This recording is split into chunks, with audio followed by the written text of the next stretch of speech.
একটা কথা কি ভাই জানেন, আল্লাহর এই জমিন জমিনতে থাকবে, আল্লাহর এই দুনিয়া পৃথিবী আল্লাহর পৃথিবীতে থাকবে, দুনিয়াতে পড়ে থাকবে, শুধু আপনার আমি থাকবো না।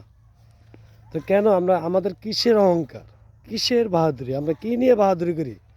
আমাদের এই জায়গা সম্পদ নিয়ে, এই সম্পদ নিয়ে, পরের জায়গা পরের জমিন ঘর বানিয়ে আমি রই, আমি তো সেই জায়গার মালিক নয়। তার অর্থটা বুঝেন? পরের জায়গা পরের জমিন ঘর বানিয়ে আমি রই, সেই জায়গার মালিক আমি নয়। যে আল্লাহ আমাদেরকে দুনিয়াতে সৃষ্টি করে পাঠাইছেন, ওই আল্লাহর সৃষ্টি, ওই আল্লাহর জমিন বাড়ি গাড়ি সব আল্লাহর হাতেই থাকবে, শুধু আপনার আমি থাকবো না। আমাদের শেষ ঠিকানা ওই 3.5 হাত মাটির ঘর, মাটির ঘরে আমাদের যাইতে হবে সবার। তা আমরা কী নিয়ে বাহাদুরি করি? আমাদের ছেলে সন্তান নিয়ে, অর্থ নিয়ে, টাকা নিয়ে, পয়সা নিয়ে, জমিন নিয়ে? কার জমিন নিয়ে আমরা বাহাদুরি করি? কার পৃথিবী নিয়ে আমরা বাহাদুরি করি? চিন্তা করে দেখেন, আল্লাহর জমিন, আল্লাহর জমিনেতে থাকবে, আপনার আমি থাকবো না, যাইতে হবে ওই 3.5 হাত মাটির ঘর।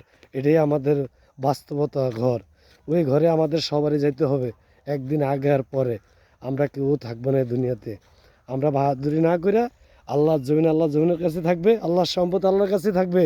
বাহাদুরি করিয়া কোনো লাভ নেই ভাই। যার জমিন হে নিয়ে যাবে, শুধু আপনার আমি থাকবো না।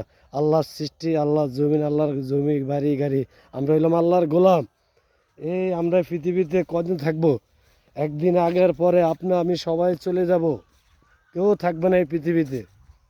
তা আমরা কিসের জমিন নিয়ে বাহাদুরি করি? কিসের জমিনে? আমরা এই জমিনের জন্য একটা মানুষের খুন করে ফেলাই, এই জমিনের জন্য একটা মানুষের বুকে আঘাত করি, এই জমিন নিয়ে আমরা মানুষের সাথে বেইমানি করি, টাকা নিয়ে বেইমানি করি, অর্থ নিয়ে বেইমানি করি, জায়গা সম্পদ নিয়ে জালিয়াতি করি, ভাইয়ের লগে বেইমানি করি, আরা পরিষের লগে বেইমানি করি। এই সম্পদ আমাদের সাথে যাবে না। আমাদের সম্পদ একটাই, ওই 3.5 হাত জায়গা। এর বেশি আপনারা কেউ কিছু নিতে পারবেন না। এটাই আমাদের শেষ ঠিকানা।